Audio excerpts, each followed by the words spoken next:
Bonjour et bienvenue pour ce premier rendez-vous de l'année 2024 pour un décryptage de l'actualité économique et géopolitique en mode affranchi.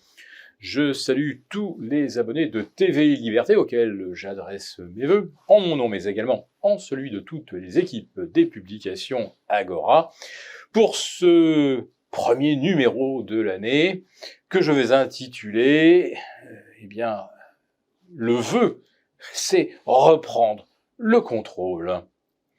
Oui, reprendre le contrôle de notre destin industriel, médical et désormais alimentaire. Alors, reprendre le contrôle industriel, ne rêvons pas, nous allons continuer de rester complètement dépendants de la Chine pour les composants des batteries, des voitures, des smartphones, les moteurs d'éoliennes, les récepteurs des panneaux photovoltaïques. Ne rêvons pas, nous serons toujours les clients, les obligés de la Chine et pour encore probablement une bonne décennie.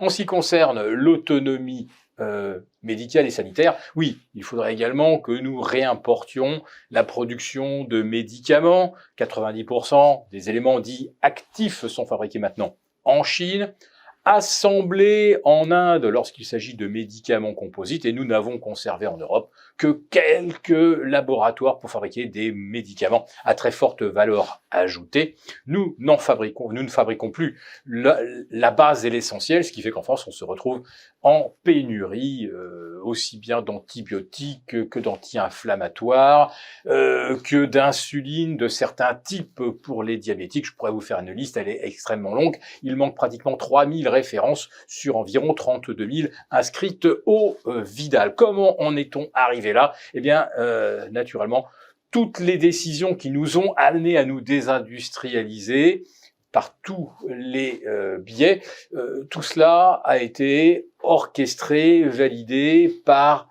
l'Europe.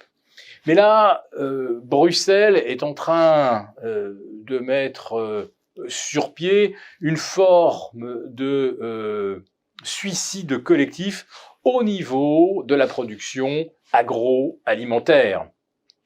L'Europe qui laisse maintenant rentrer le poulet ukrainien qui ne doit répondre pratiquement à aucun des critères des cahiers des charges imposés aux filières avicoles européennes. C'est la même chose pour le poulet industriel brésilien importé surgelé. Eh bien, figurez-vous que maintenant, l'Europe laisse également rentrer le blé ukrainien, ce qui a provoqué une quasi-faillite des céréaliers polonais.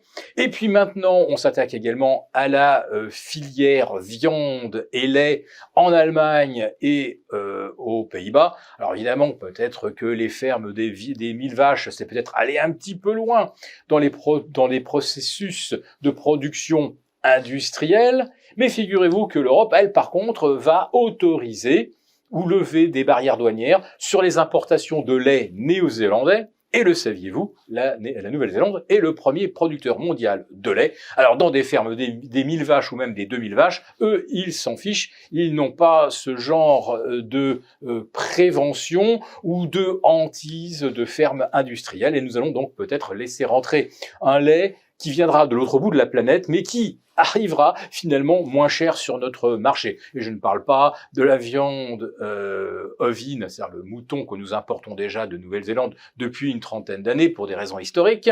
On devra également laisser rentrer la viande bovine néo-zélandaise, les oignons, les pommes, etc. Et pourquoi l'Europe lève-t-elle systématiquement les barrières avec nos principaux concurrents et impose-t-elle toujours plus de normes contraignantes et coûteuses à nos propres agriculteurs? Voilà que en Allemagne, on veut leur supprimer leur ristourne sur le prix du gasoil, ce qui a provoqué des manifestations géantes d'agriculteurs en Allemagne, dont les médias ont reçu l'ordre de ne pas vous parler, de façon à ce que, évidemment, on n'évoque pas les décisions européennes prises en commission et sans que ça soit voté par la représentation populaire et démocratique.